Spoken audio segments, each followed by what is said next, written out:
It was nothing more than a nice document for the shelf, and that does not deliver development. So what you are saying then is that for even the targets that we hit, because for instance we by chance, pardon, any target was not because of Vision 2020, just as a result of normal progression of implementing government agenda. And I heard you say then that it was just by chance. Yes, in other words, there wasn't any attempt to follow Vision 2020. They just followed, the second term of Rawlings, followed its so-called manifestos, as the politicians say. When Kufuor came, he wasn't following, but Kufuor's regime followed a very, very tight 4-year programs under the Ghana Poverty Reduction Program, which was actually also controlled and instigated by the World Bank. And they insisted on, as a condition of the, what they call HIPIC relief. So I think that much of the change that was achieved was not because of 2020, but because of the Ghana Poverty Reduction Strategy, coupled with the HIPIC relief, which actually, though did not put so much money directly in Ghanaians' hands, what we were using for debt servicing became available. And therefore, a lot of things were achieved. So that was really what made a difference during the period, rather than the Vision 2020, because neither the NDC or NPP committed to that, so it more or less torpedoed. So it was a different agenda which made a difference.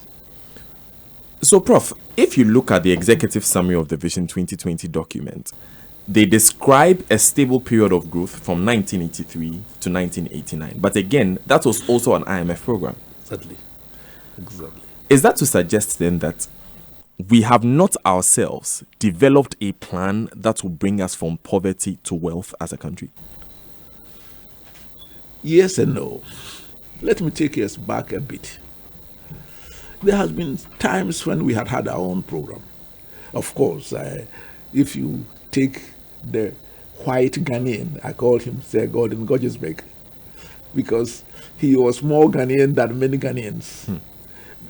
Before he was appointed the governor, people don't know that he worked in the now Upper West as a surveyor. Okay. So he lived in Ghana quite a lot and really loved Ghana. So when he was appointed Ghana, he had a 10-year plan. So I would say that's a colonial plan, but under it a lot of things were done, including, of course, the harbour, the Kolebu, Achimota School, and other things. But under Nkrumah, between 1951, when Nkrumah became the leader of government business, he followed a 10-year plan, interestingly. And that was under it. Most of the positive things were done, even though when we became independent, it was adjusted. There was a 1-year transition. But basically, that framework continued until 1960. And every Ghanaian can point to a lot of achievement during that period. Of course, he lost his way when we became a republic. A lot of, when I hear people talking about the 7-year development plan, it was just more or less one of the good documents. Interestingly, it was prepared under the leadership of J.H. Mensah. Yes, J.H. Mensah was the secretary of planning. Small world. The 7-year development plan was actually the product of J.H. Mensah, who later became minority leader and senior minister of the J. Kufuor government. Yeah. Also, of course, he became. Of course, he was leader of opposition. Yes, at a point. It's quite interesting but he was actually a public servant under Nkrumah, and he was the key architect of the 7-year development plan. But what I want to say is not that. What the most important is that when the 7-year development plan came into being in 1963-64, the economy was in shambles. Nkrumah had no money. debt was accumulating, and people don't know that for almost 3 years, the 7-year development plan was supposedly implemented by Nkrumah, and nothing was done. So people say, if the 7-year development plan after Nkrumah had been followed, the reality is that the economic situation, the macroeconomic situation, the mismanagement of the economy was such that even under him, nothing was done. In fact, I was reading somewhere and I said, oh my goodness. Said that, under it we have the Akosombo. No, Akosombo took about 20 years to do. In fact, Akosombo came online in 1963. So it could have been done on the most of the things that, and there's a lot to credit Nkrumah for Ghana, but none of them really was done under the 7-year development plan. It was before, and most of it when we had a 10-year plan.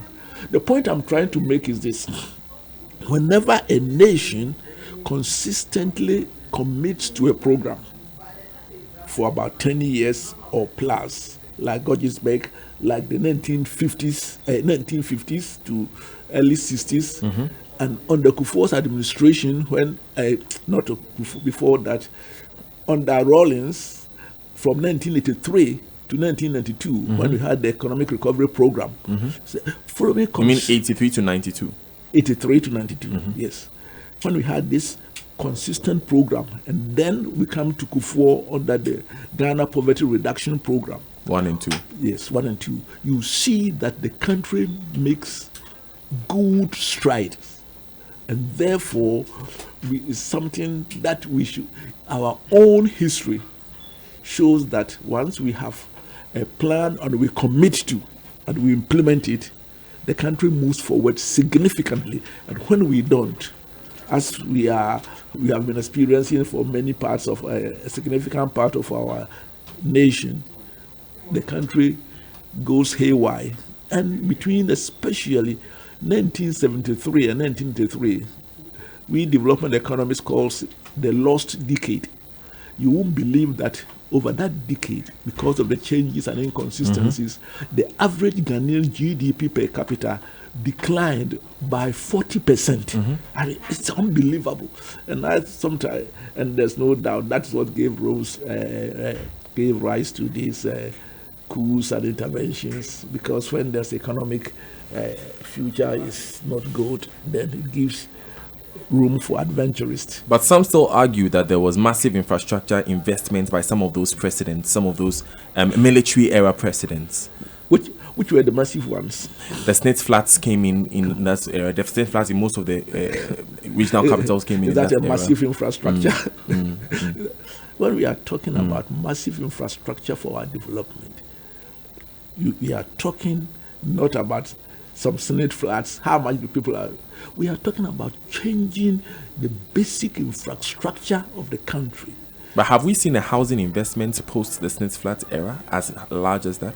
The question is this: we are not going to house Ghanaians, that's my personal view, by public housing projects. It's just meant for political gimmicks. The economy should be such that the average Ghanaian should be able to build their own building and living. You cannot, we are not a communist country that the government is going to house people. There's a need. I mean, of course, I think that what is happening is quite despicable, whereby if you go on the Pram Road, buildings monies have been committed, and then they are not being finished and used. Those ones, it's just despicable. But at the end of the day, the average Ghanaian does not live in or going to live in a public housing project.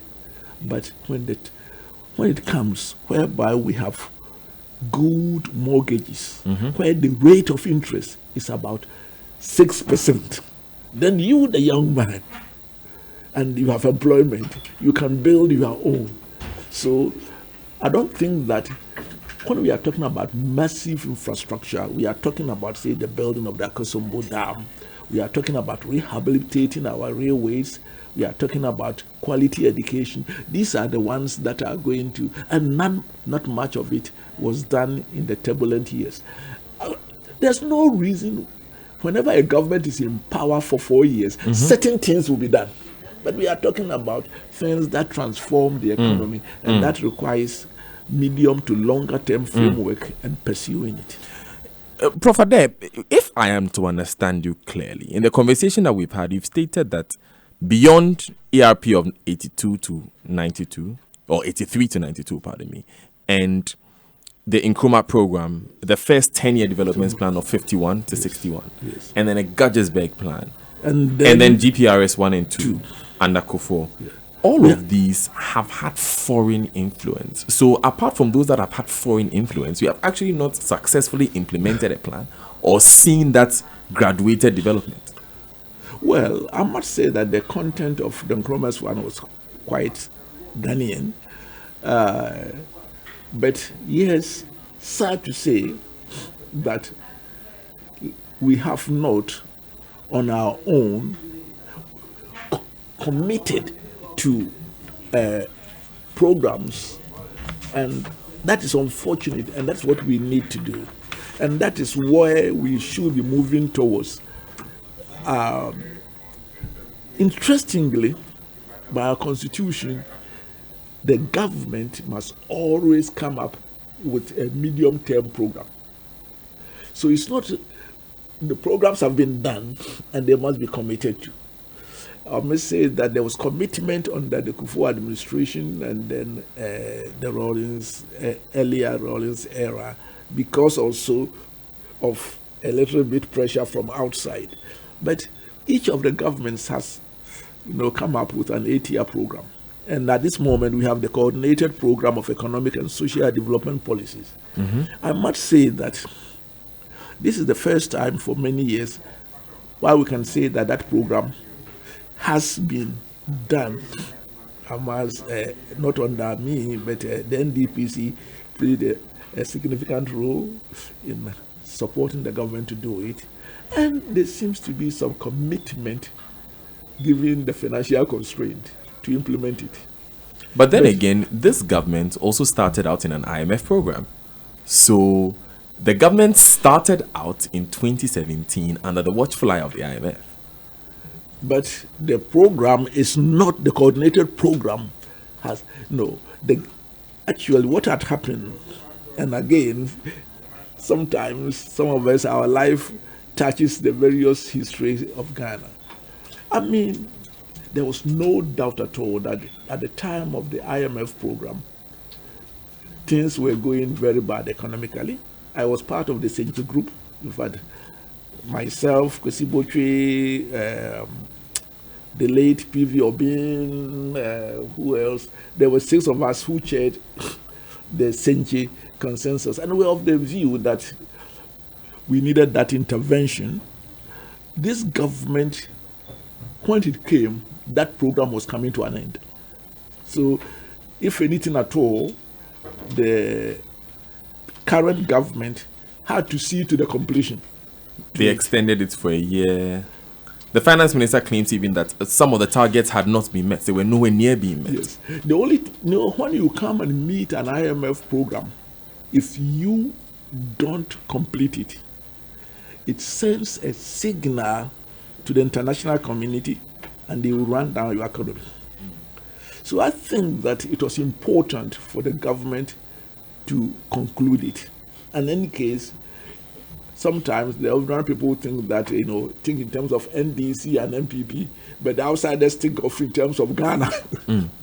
So I think that it was to the credit of the government not to have, excuse me to say, misbehaved and say that, this is an NDC one, and to bring it to a successful conclusion. But that 1 year was not what I'm saying, that the medium-term plan, the coordinated plan, which unfortunately I don't think that most of you, the journalists, have read it, or was not the result of that. It is the constitutional requirement for that to be done when a new administration comes.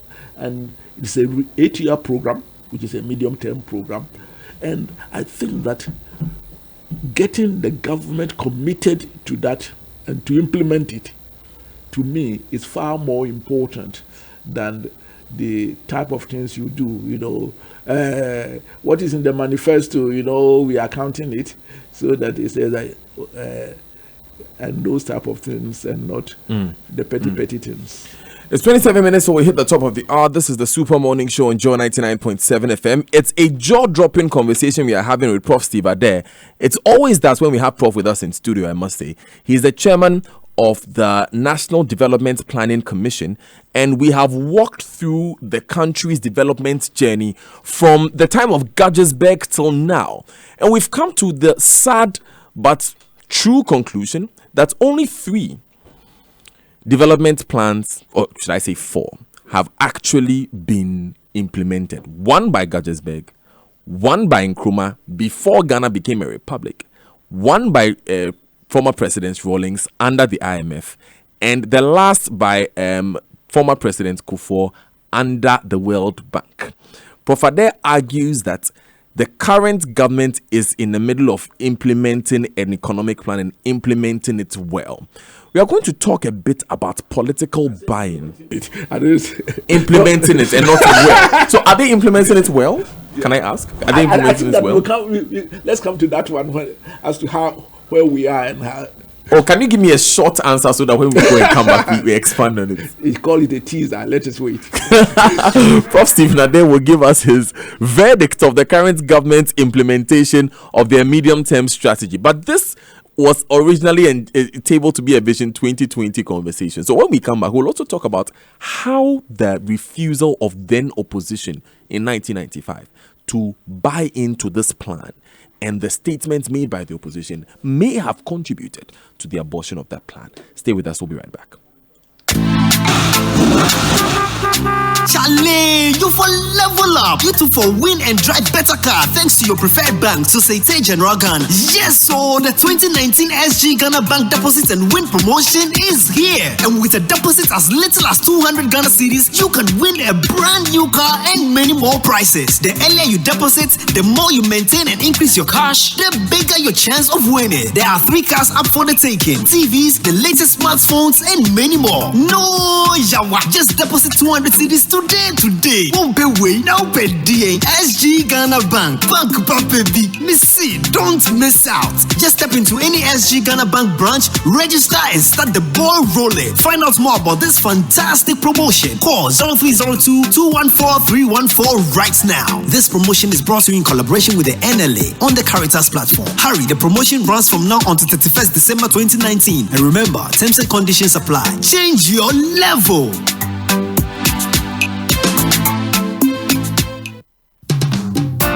A trusty friend on whom you can depend. Promotion. The Millennium Insurance freebie season is here again.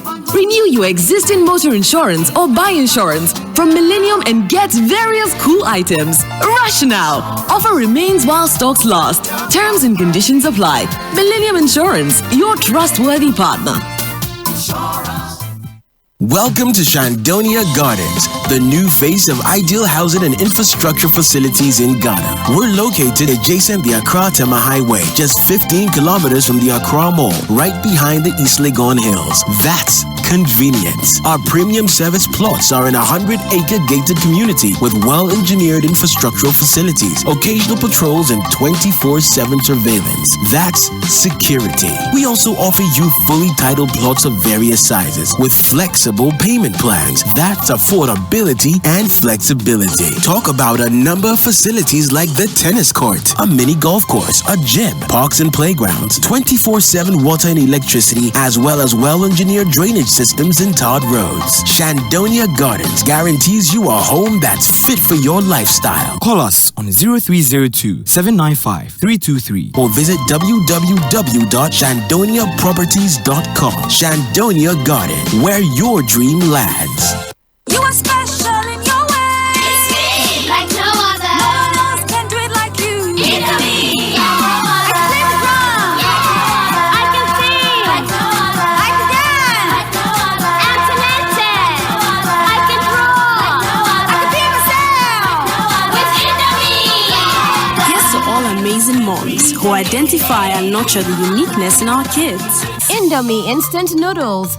Tastes great. This advertisement has been vetted and approved by the FDA.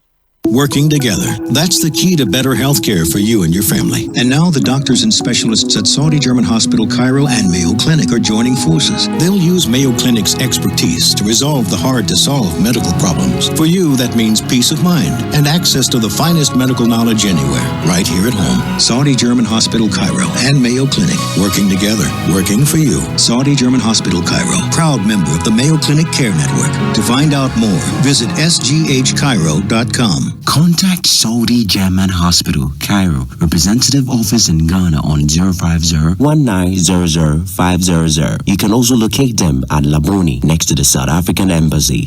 Sometimes, musical perfection comes from collaboration. A collection of talented individuals can create something beautiful. And this is also true in life, because when we work together, the result can be exceptional. That's why Fidelity Bank will always be by your side to help you achieve your goals. You and Fidelity, because together we are so much more. Fidelity Bank. Believe with us.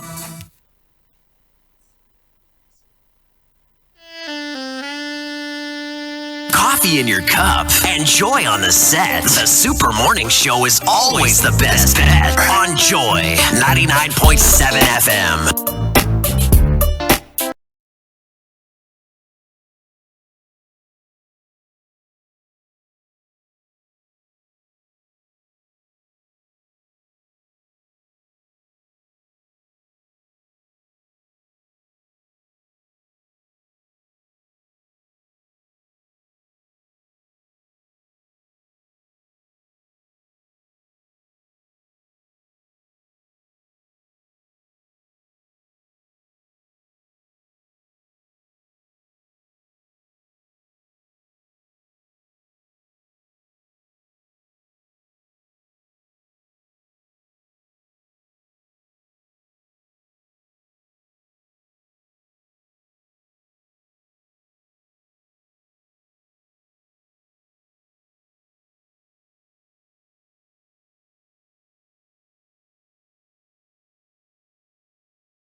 Entity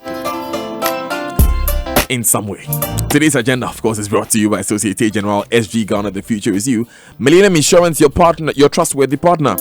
Melcom biggest Christmas sale ever is here again. Walk into any Melcom supermarket and get a whopping discount up to 50% on thousands of items, which range from world-class branded electronics, furniture, home decor, houseware, and kitchenware. Melcom, your one-stop shop supermarket, is there for you this festive season.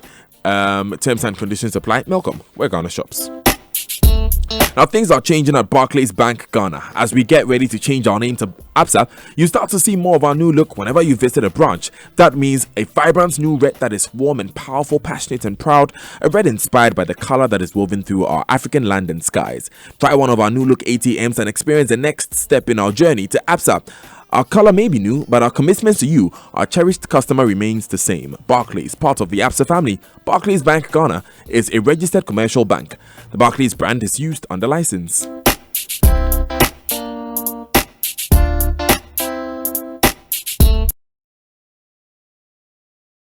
(02443404370) (02443404370). That's the WhatsApp number. A number of you are unhappy about Prof. Stephen Adei's comments. I'll read a few of the messages.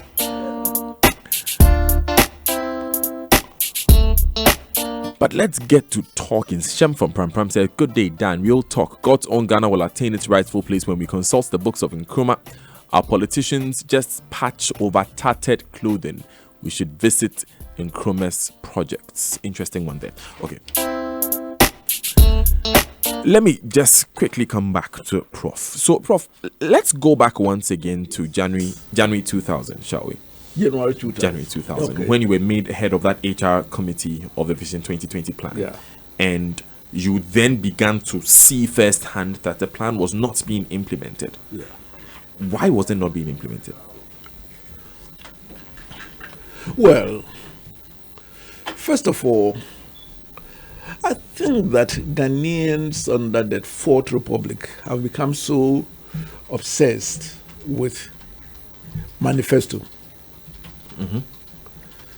And those manifestos, I think, have largely played to the gallery rather than, for example, one would have expected at least the second term of Rawlings, Republican Rawlings, Fourth Republic Rawlings, who have said that this is the long-term plan, Vision 2020. This is the first 4 years of implementation of 2020. And this is the session that we are going to, of course, if you have 25-year plan, there's only a limited thing you can do within 4 years.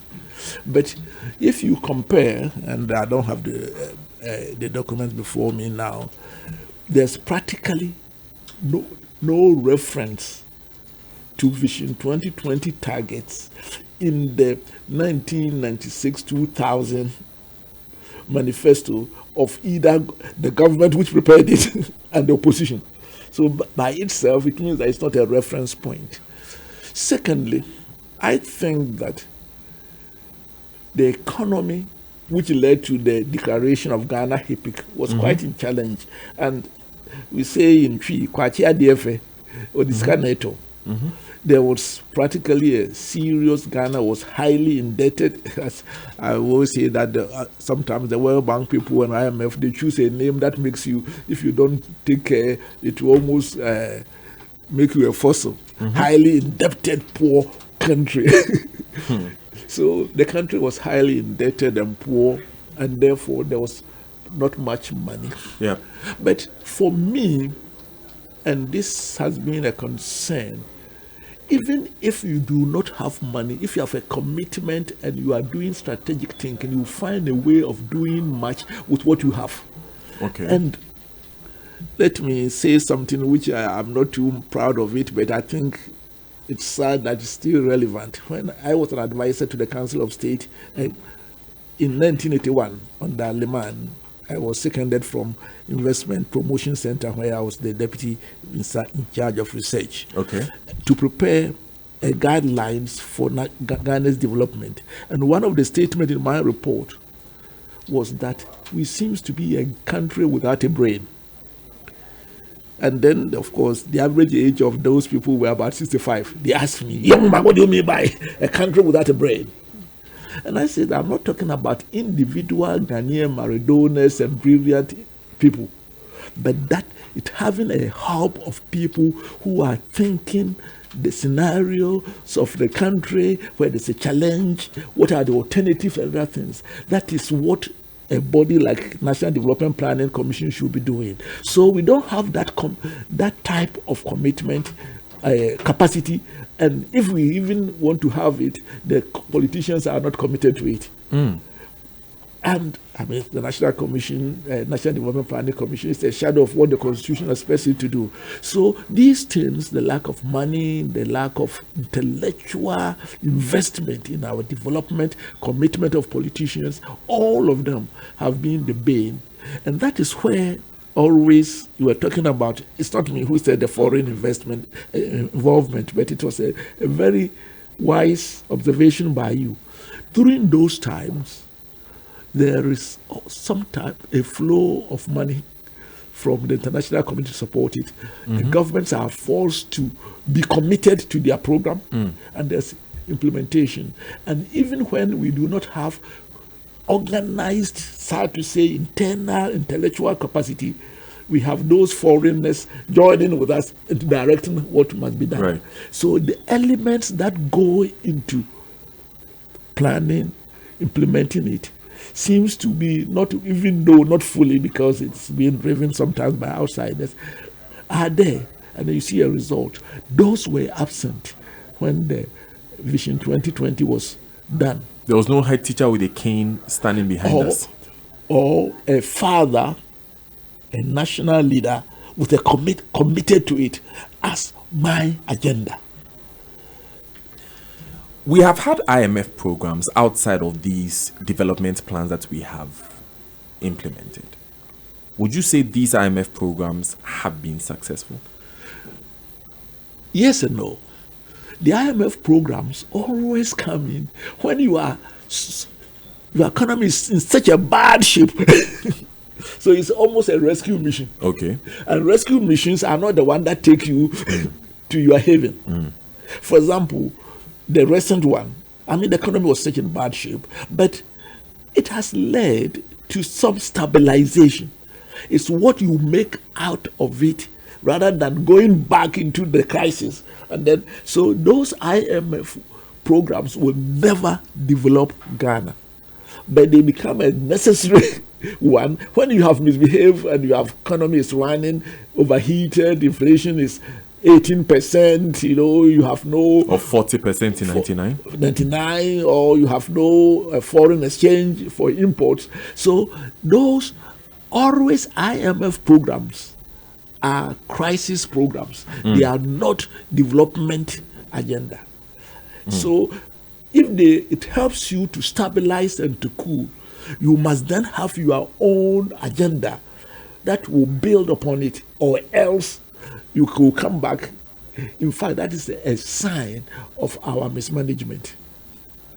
So there are comments here that some suggest that Vision 2020 was being implemented between 1996 and 2000, and it was the HIPIC decision that made them abandon it. This is actually a listener's comment. No. It's people, Ghanaians talk out of motions or our political alliances and that things, but not out of facts. Why was the HIPIC? What does the HIPIC mean? It meant that at a certain point we were highly indebted, poor, needing a relief. So I wish the guy, whoever, could say this is what was implemented. What I'm saying that when I was brought in, I came in end of 1999, started 2000, January 2000. We were to review the 4 years of the Agenda 2020. I was taken off the review committee because I insisted that we should be honest and appraise what has been done and how we can calibrate it. It was still under NDC government. And I got, within 2 months, I got a letter from then NDPC. Interestingly, now I come to think about it, it's the NDPC I'm leading. They write me a letter that I've been relieved of my position as the chairman of the social sector. Which, of course, one of the targets set was the decentralization of governance in making the district level governance more effective, so that not all the power lies in the center.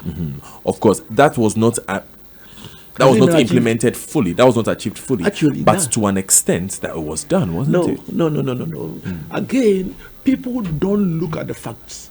That decentralization agenda was actually part of the economic recovery program. So by 1995, the decentralization structure had been put in place. What was needed, and the 2020 should have implemented, and still we know that it's not happening, is really giving them the powers to really have effective decentralization. Actually, that's what made my friend Atuahoe popular during his time as the minister. That was under the PNDC. That decentralization, the actual decentralization was done between 1983 and 1992. What was to be done under 2020 is really physical, or giving them autonomy and allowing them to become effective. If you come from the village, or you must be a crowd boy, you go and see whether there is effective decentralization. Live on the Super Morning Show in Joy 99.7 FM. We are going through the Vision 2020 document, really, to look at exactly some of these things that we said we would do and why we did not do them. So, Prof. Adei, of course, who is a head of the National Development, the chairman of the National Development Planning Commission, has been telling us a bit of the reasons why. Now, you mentioned that it was a commitment of leadership, mainly, that led to that extent. Commitment of leadership, lack of resources, and so there were several factors. Yeah, at what cost did that come? You insisted earlier that this was the real periods where we had real development, when we were implementing plans. Systematic programs. Sometimes it wasn't so. For example, the economic recovery program was not a plan, but a consistent development agenda. So, yeah. And there it's so clear when you look at our statistics. So tell us a bit more about the real cost to the Ghanaian, the average listener, you and I, for not following the plans like Vision 2020. It's for what we are all talking about today. For example, if we had had a systematic agenda of building the roads, let me give you a practical one, we wouldn't be where we are today. But when you start what they do, dualization of the Accra-Kumasi road. And I remember just before His Excellency Atamils died, was even there raising his hands as to what is that. To date, you go, we haven't been able to finish it to Apedja. Whilst if we had done even 10 kilometers of good road, like the motorway, that's following an agenda, a plan. From Neoplan to Kumasi is 250 kilometers. In 25 years, we will have had a first-class dualized road. That is the cost of not having a clear agenda and a commitment being followed one after the other. Take a case of our railways. Ghana, in the end, if we don't make good railway and connect to the north, no matter what we do, because we live in a tropical country whereby roads maintenance is very, very costly. You require a plan to do so. We have been blessed as a nation, and that's what I like about the current commitments being made, that we have been blessed by bauxite. We have one of the biggest bauxite deposits in the world. And we have found out that we have also one of the biggest deposits of iron ore in this country. You aren't going to have 2 years, do integrated bauxite, integrated iron and steel. You need an agenda of about 10 years in order to really exploit it so that Ghanaians can benefit from it. God has blessed us with caustic soda, that's salt, to make it easier. Sorry for. Do you know caustic soda, and has blessed us also with oil? Together, we have the basis of petrochemical industry. Everything about petrochemical we import today. The cost of not having a systematic agenda to really develop Ghana and a commitment to it is the cause of the fact that we are so-called middle-income country with fourth world characteristics, from sewerage to education and everything else. It is something that as a people we must rethink, looking at our history to inform our future. 3 minutes to the top of the hour. This is the Super Morning Show on Joy 99.7 FM. Prof. Stephen Adei is our guest here. What we are going to do now after this quick batch of messages is look forward to the next 10 years. And I love how Prof himself puts that cap on it, that if we want to, for instance, develop bauxite, let's look at 10 years. If we want to develop this. Yes, to the future. I would, because I'm going to talk about, yes, we have 10. And when I want us also to have, and NDPC is talking about Ghana at 100. Ghana at 100, which is a 38-year plan. Okay. Of which, of course, you break it into, now you are 10-year, medium term and other things. So we'll talk about that. But you see, there are members of this government who have been ideologically opposed to long-term plans for a while. So we'd also need to tackle that, the attitude and the commitment of leaders, because people are talking about Ghana beyond aid, it can only be long term. So therefore, some people, they can be ideologically opposed, but it's inconsistent. The president is talking about vision Ghana beyond aid. Can you get Ghana beyond aid in 3 years? We'll answer that question when we come back.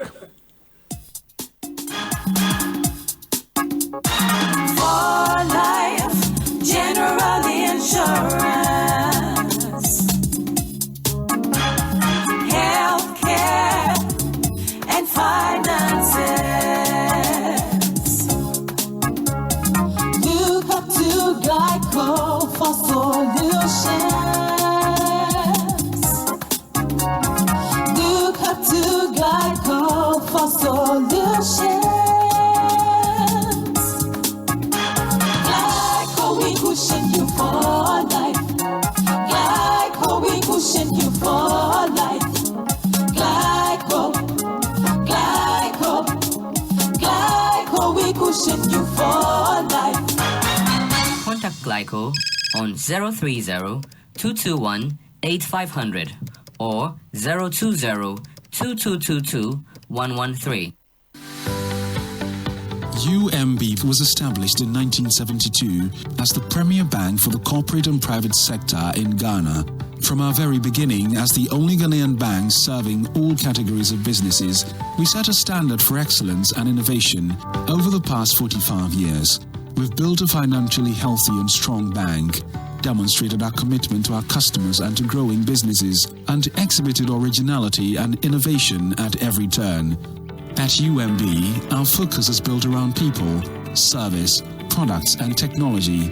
These are the key to our present success and our future triumphs. At UMB, we're poised to make a difference not only with our customers, but also in the banking industry. We invite you to share in our future. Our future starts now with you. Charlie, so it's actually raining and we can't hear any sound. As for this, your house, when it's raining, no sound. When the sun is up, the interior is cool. What roof are you using? They use Ico roofing shingles from Interface Limited. Long lasting and beautiful. Ico roofing shingles. We all for move to Interface and get this Ico roofing shingles. Interface Limited is the leading supplier and installer of finishing input materials for the building and construction industry in Ghana. Call us on 0274-999999 or visit our website at www.interfacelimited.com.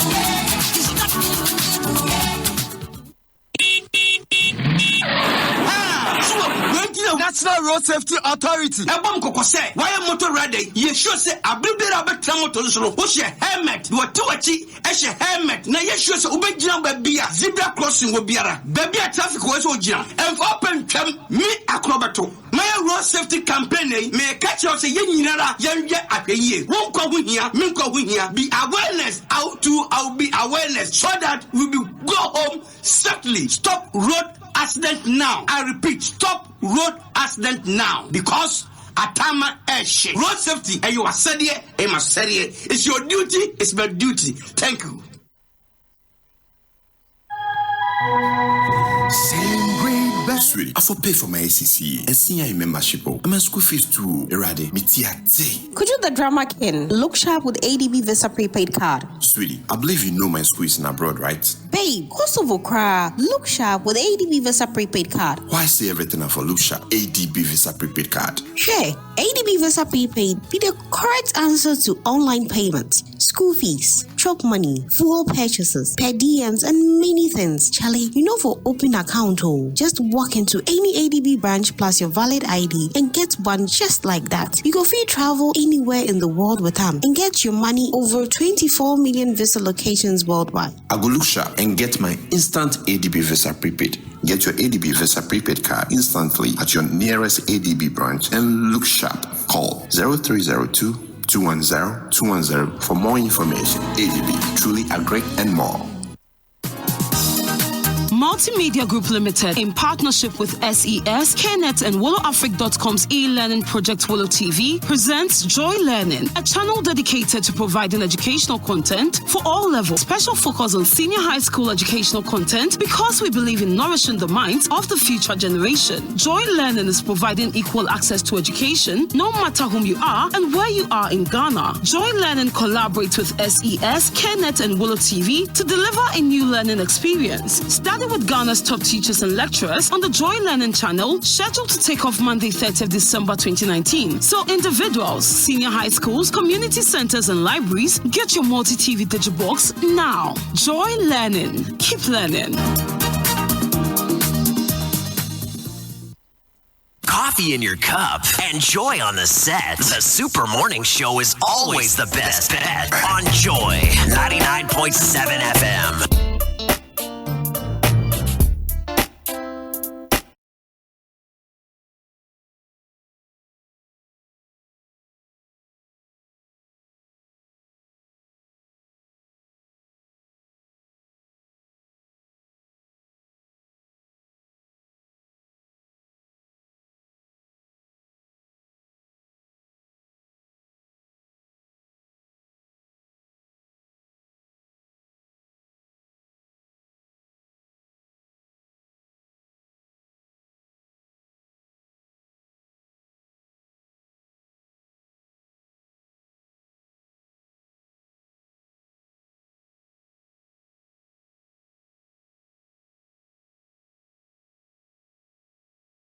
with Professor Stephen Adei.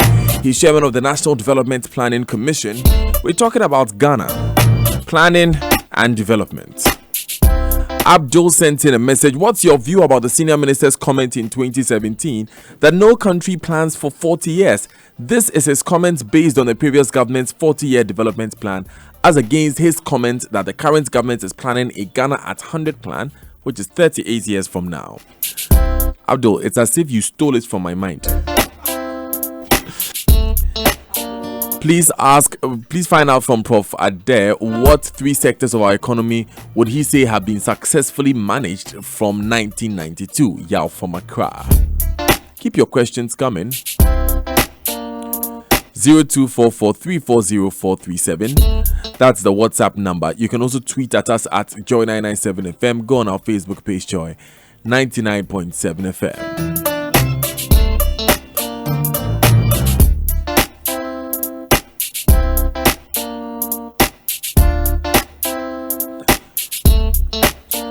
But let me remind you that if you're thinking of getting a new phone, we have the best deal for you at MTN. From today, you can just walk into any MTN office or service center to pick up a classy new phone from a range of selected Samsung devices and pay as low as 36 Ghana cedis every month for 6 to 12 months. Now you can pick up your favorite device and pay later thanks to MTN in partnership with EcoBank and Samsung. Remember, terms and conditions apply. MTN, we're there for you everywhere you go. Now, with over 30 years in the stationery business, Kingdom Books and Stationery now offers a 30-day credits facility with no interest charge. We deliver free within Accra, Tema, and surrounding towns. So call us on 0302 764 101 or 762 307 or visit kingdomgh.com. Kingdom Books and Stationery Limited, your number one stop shop for all office essentials, stationery and furniture. Let me begin with the listeners' questions before we go to the other parts. Well, of course, some of the listeners' questions tackle the questions that we had planned to answer. So let's begin with the senior minister's comments in 2017. You are planning a 38-year plan. The senior minister said, we have planned a 38-year plan. The senior minister said when he was being vetted in 2017 that Ghana has no need for a 40-year plan. So how do you implement your 38-year plan?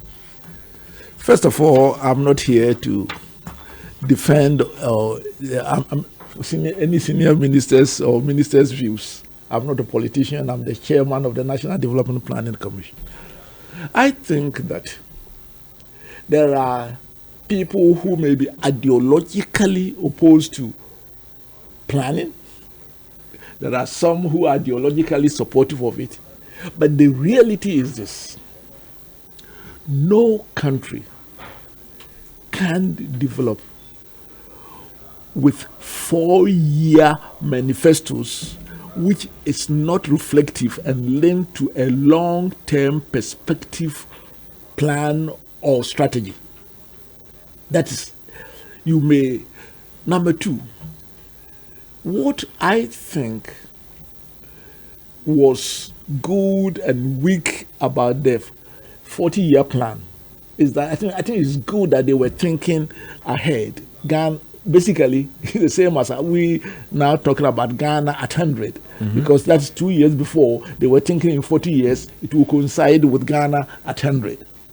However, if you are thinking about 40 years or longer, 50 years, as Mahmoud actually was the first person to think about Ghana 50 years ahead in his 19th because Ghana 2057 budget. He produced, in fact, I have one on my desk right now. So he was thinking about 50 years ahead, not even 40 years. But when you are talking about perspective plan, you cannot go into the details which the 40-year plan almost telling you what to do in detail, because in 40 years, so many things go on. So perspective plans give you an outline. For example, what we are about to complete, which we have drawn a lot from their 40-year plan, is altogether about 40 pages, of which some of them are, of course, diagrams and that thing. So really, it's about half of it, which is them. Whilst the 40-year plan was 465 pages. I mean, first of all, I don't think that no government officials are going to read it. Neither the technical, even the technical people will not read it. It will have ended on the shelf. Why? Because of the bulk and the nature of it. The perspective plans. So what we are doing now is extracting the Ghana we want at 100, and the main levers, agenda that will take us there. Then always you must have a rolling plan. Okay. That's where you go in detail, say the next 10 years or 8 years. This is what can be done. For example, development, despite you can talk about leapfrogging in ICT and that things, but the whole development cannot be leapfrogged. If you don't have roads and railways, you will not be able to move your things. So certain things, the quality of our education, for example, unless Ghana improves the quality of our education, which starts from basic school quality, the first 9 years, we are kidding ourselves. We are now on the world ranking about 3rd or 2nd from the bottom. Ghana, Adeshimama. Now you go to rank our education, and we are one of the worst. In fact, there were 73 countries which were assessed, so therefore no whole world. Only Niger was below us in terms of quality of our basic education. Which ranking are you referring to? There has been a ranking about the World Bank recently. And even if you go and look at the World Development Report of 2018, do you know what it says about Ghana? It says that we are having schooling without learning. In other words, we are actually babysitting our people in the public schools in Ghana. Education is actually one of the areas that I wanted us to come to, Prof, given your experience, because we know that in the Vision 2020 plan, the big idea was to make a Malaysia out of Ghana. When OECD did the education ranking in 2015, Malaysia was one of the top countries, and Ghana was bottom. And we are now bottom. We've gone down, more down. It's disheartening. It's disheartening. So what would because it take? We have not put in a systematic agenda. The Chinese say that 1,000 miles start with one step. At this moment, if you go, we have really deteriorated, and more at the basic level. It will surprise you. I have my wife and I, founded this non-for-profit Ghana Christian International High School, and 7 years ago we started a branch in my village, famous Shirawasi, which always my villagers would like to hear about my representing them. And I had 80 people who have finished BECE or BECE. And the average person cannot even write a sentence. But they finished the BECE. And yet, they get their money and go and bribe supervisors and other things, and the police and other things, and they cheat and then give them. Just last year, people were coming to fill forms because I'm giving chance to the villagers. Someone comes from Adei and says, fill your village name. Or see, Adei they mean to mean super. I cannot spell Adei. Adei they mean to mean super. Who is in the 9th grade?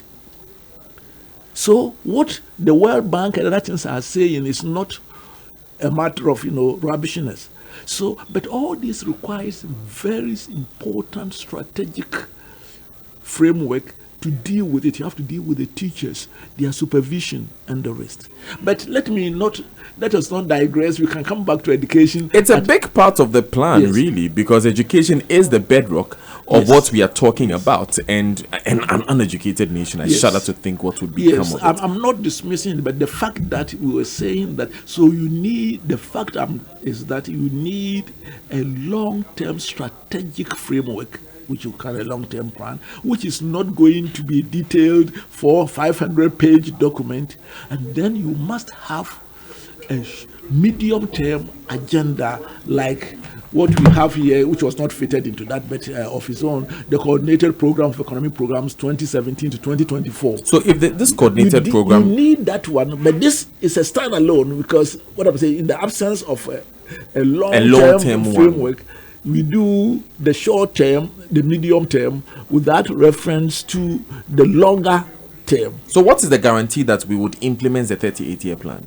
If we are already on an 8-year plan, which stands alone from that one. The good news is that, it's when I went to teachers college, a 4-year teachers college after SAR 7. I would say that you always start from the known to the unknown. The good news about this coordinated plan that there are elements of it which, if they are implemented, they fit into the long-term one. The infrastructure, the railways, the roads, energy. We've just completed Ghana Infrastructure Plan 2018. So it's a matter of calibrating it. Of course, there are many 1,001 things, but what we are doing is to encourage the government to focus on the strategic agenda, the transformation of agriculture. As we said, really improving the quality of education, railways, affordable energy. At this moment, our electricity price is such that we will be uncompetitive on the world market. So we have to change the mix of our electricity so that the unit cost comes down drastically. And also cultural attitudes. At this moment, much of our things, are buying Juma type of mentality. And so there are about 8 areas which we think what we are trying to do is to work with the governments, because the NDPC is not for one government, to tease out what is most strategic. And when we have finished it, in fact, we are ready now to go and discuss it with the president and also the parliament. Then that will inform, because Ghanaians are hooked on manifestos, but they must get something to interrogate manifestos, because not that this is what we are going to do. Somebody must ask what we are going to do. To what extent does it go to facilitate Ghana's longer-term development? But in the spirit of long-term development, why did we not simply continue with the 40-year plan that was implemented by the previous NDPC? Actually, let me correct you. The 40-year plan was not implemented by NDC. It wasn't completed. In fact, the first full draft was submitted by my predecessor, Kosibotri, to President Akufo-Addo. So it was in preparation. So it was, unfortunately, they presented it and they also resigned, say that they want to give the government opportunity to appoint a new. So NDC did not implement, but under NDC, that NDPC. Actually, I said NDPC, the previous NDPC. Yes. That's the statement. Yes, NDPC. But go ahead. They prepared it, not implemented. Actually, NDPC, if you want to be that way, it does not implement the plans. So your plan must be such that you should be able to convince the government to adopt it, or the governments. So why didn't you convince this government to adopt the 40-year plan presented by Prof. Poche? Because I just said it, that the 40-year plan, that's the first thing in fact, when I took over, I met with Kosibotri on 3 occasions to brief me on it. You cannot, I don't think that the 40-year plan as it was, with 465 pages, is implementable. So what we have done is reducing it to what we call perspective plan. That gives you the broad guidelines for the future. And then out of that, developing medium-term detailed plans. Because as it is, let me tell you that when I looked at it, I said, there's a lot of effort has been put to it, but this document will not be read by any president. It will not be read by any minister. So this is a condensed form? Yes. We are condensed, but also tuned to reflect what we think. For example, the first is the picture of Ghana we want at 100. And then what are the major levers? So we have used, so we didn't go out, for example, to go and do meet the press, meet the people and that things. They had done the background work, and we are using that one, and we have actually completed the Ghana at 100, which hopefully it will be launched, and there will be a bipartisan, hopefully, buy-in, because we are going to present it to Parliament. But we are a department under the presidency by constitution. We were going to do it in December, but the president had traveled the day we were scheduled. So we hope Parliament would see it as a national document and not as an NPP or NDC document. And hopefully it will inform their manifestos. We hope to do it in this January. But since development plans are not binding on governments, there is really no guarantee that they will be admitted or adopted, no?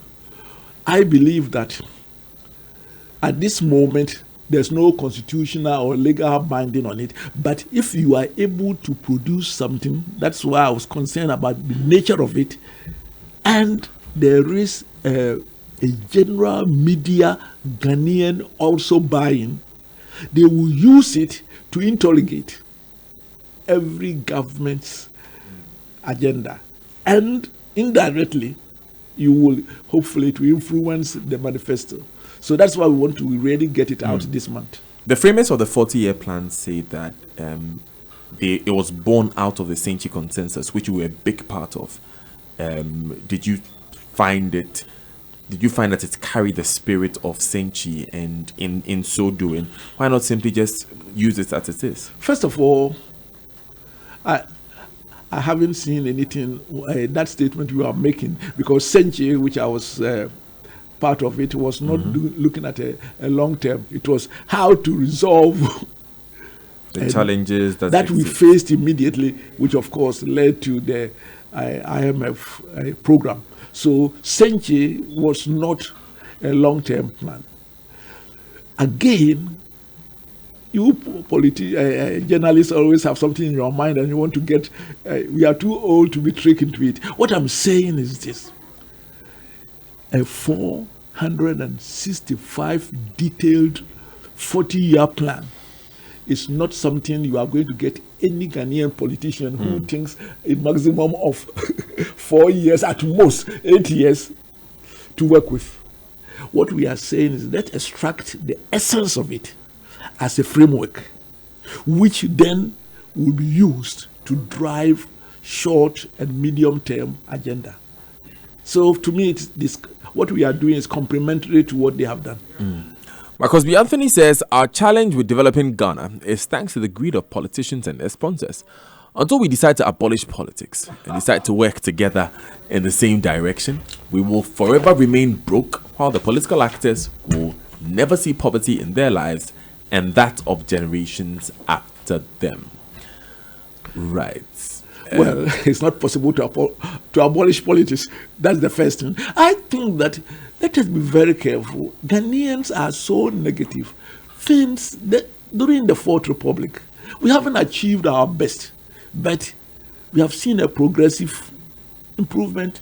And now, Ghanaians are talking, the ordinary Ghanaian, and I hope the journalists will pick it totally, are talking about issues. They are talking about roads. They are talking about education. We are moving forward slowly, and we want to accelerate the movement. But I think that we have become too pessimistic, and and that is not good for our country. Because at this moment, for example, there has been such a tremendous improvement in agriculture.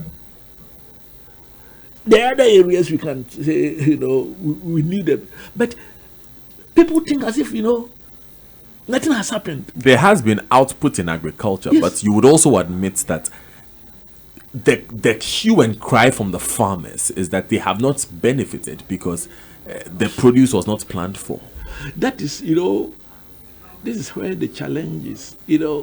When you are developing, there will be imbalances and you restore. For example, I believe that the silos, what they call it, to store the places. Yes. If I'm correct, about 87 have been completed. What I'm saying is that when you plant a corn, within 3 months, it is harvested. If you are building a storage, it doesn't take 3 months. So yes, but these things will correct themselves over time. And I think that, I mentioned outside when we were out there that, for example, when you go to the village, plantains now, a whole bunch is 5 Ghana cedis, even though when they bring it to Accra, they charge us so much. Because of the roads they travel. The road, okay. But a quick fact check on that. When we had Abdul Wahab Anand, who is the head of the National Buffer Stock Company, with us in studio, he admitted that the new silos that were constructed were about 18, and that the number of silos that make up the 85 are actually silos that were in use already. So they were not free to take the new produce that came. He was sitting in the chair. But what I'm saying, they were not free to. No, so they were being used for another program. So I asked him specifically if those silos are empty to take the new produce, and he said that they are not as of now. They are not free as of now to take the new produce. But the point I'm trying to make is still valid. What I'm saying is this: when you do the produce, when you are developing, you have bottlenecks. One comes and you realize this bottleneck, you solve it, and you go along. Yeah. And if this 18, I'm not in that field. But the point I'm trying to make is that we should be very, very careful. As, for example, the free senior secondary school. Yeah. It has got a lot of challenges. But those challenges must be resolved. The issue is not saying that, don't have free senior secondary school. Then I say that let your children stay home so that my villagers will go now, and then next year your children can go. So that is how we develop. You make a move, issues arise, and then you solve the issues. I have a texter here. He says, ask Prof, how do you condense and implement what he categorically states is not implementable? Prof please talk about... Yes, let me explain why. Yeah, I'll come to that. Let me add Philip from Kokobite's in just a moment, Prof. Let me just add Philip from Kokobite's question. He says, good morning, Didi. Can the plan Prof is talking about go through the process in Parliament to become an act, therefore making it binding on the parties? Prof would speak to that. Abdul sent another one. Ghana is very good when it comes to development planning, but very weak when it comes to the implementation of the plan. I'd like to know from you whether the mandate of the NDPC includes the implementation of their plan. If not, who is responsible for the implementation? Abdul, I'm pretty sure you sent this a few minutes ago. I'm pretty sure you've heard the answer to that question, but I'll still ask Prof to restate that for us. So the first question about implementing condensing something which you called unimplementable. I think that he's gotten me out of context. In other words, the 40-year plan, as the draft plan, because it hasn't been adopted by any government. It has not been adopted by NDC or NPP. It was a plan there. But we reviewing it found out that there is too much details, which over time, of course, other things change. There's drought, there's other things. Yeah. But in it, there are critical elements. For example, there's a need to do our railroads. We must get our roads fixed. We must, strategic industries must be ordered. The quality of education. These ones are very, very important. And what we are saying is this. If we go to the Ghana at 100, which is, he said that these must be our targets. Yeah. And then you must have a shorter term implementation agenda as to what you are going to do within the next 5 to 10 years, which will be informed by that. So it's not a matter of throwing away the baby with the bath water. As to the plans, at this moment, as to Parliament approving it, basically it is left to, again, a government saying that this is what we want and then taking it to Parliament. It's not the responsibility of NDPC. If NDPC acts rightly, it is a think tank which brings out outputs, disseminate it. Hopefully, Ghanaians get educated, politicians get a buy-in, and it informs the agenda. But it would be a good proposal, no? Oh, no. Actually, that was proposed when there was the constitutional review to make the NDPC such that its outputs are binding. But that requires constitutional change. And unfortunately, Atameos, who set up the Constitutional Review Committee, did not, in this white paper, said that they will not accept that. So that is beyond the NDPC. But I cannot do that. Okay. About the weak implementation, that's, of course, I mean, I've already said that whenever, even we didn't have a 40-year plan, we had a medium plan like the poverty reduction program, the ERP, the Chrome's first 10 years. Whenever there has been a commitment to implementation, we have seen major advances. And we are seeing it even now in this food, what they call planting for food and jobs. I mean, the government is passionate about it, and we are seeing results. Their challenges are there. Whenever there is a consistent commitment to a program, we see. So implementation has been the bane of Ghana's development. It's exactly 9:30 here on the Super Morning Show on Joy99.7 FM. Prof Steve Adei is still with us.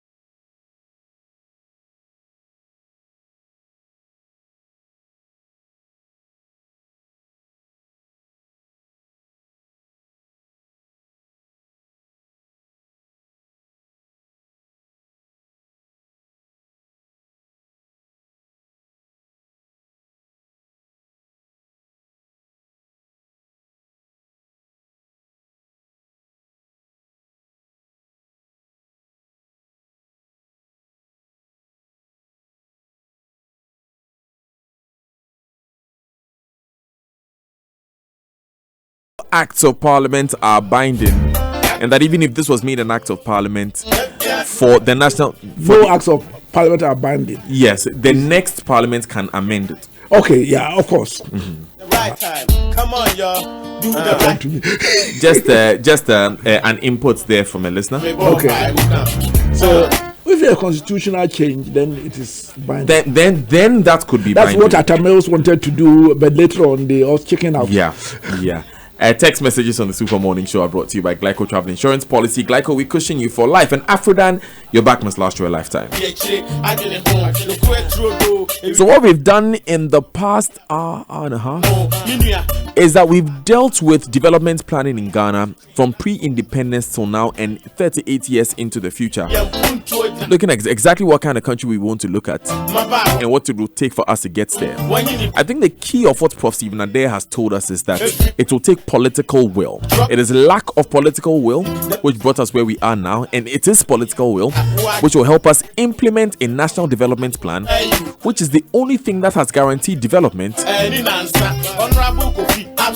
in the over 100 years since this group of people occupied this piece of land. I'm saying over 100 years because we have gone all the way back to Gachesberg. So we are not even talking about 62 anymore. But before we Prof leaves us, because Prof has been kind enough to spend his entire morning with us, we are so grateful. Before you leave, you are board chair of the GRA, the Ghana Revenue Authority, and there was a fire which, all of us had to leave church and drive down to Kokomnele to come and see what's going on. And we want to know, is the report on that fire ready?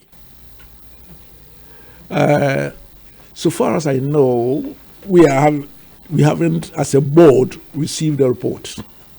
So we are still waiting for it. It was an unfortunate incident, but I can say to the Ghanaian public that we did not lose any money. I don't know who decided mischievously to say that there's a CEO. There's no CEO in GRA called Frimpong Adei. There's nobody called that, and has said that we have lost 147 million cedis. We did not lose any money because it's a large tax office. We don't collect money, cash there. Everybody has to pay the large tax officers by check or direct transmission. And I must commend the security agents. The military and the police were there, and the first thing they did, even our safe, was immediately dug out and sent to Nima police station. So when the fire was going, there was not even a safe there. We lost, of course, the first and second floor were gutted. We have reorganized. We are now in the former headquarters of Stanchart and that of their branch near the circle. So we are fully restarted. It will interest you to note that in December, we more than met our target in revenue collection.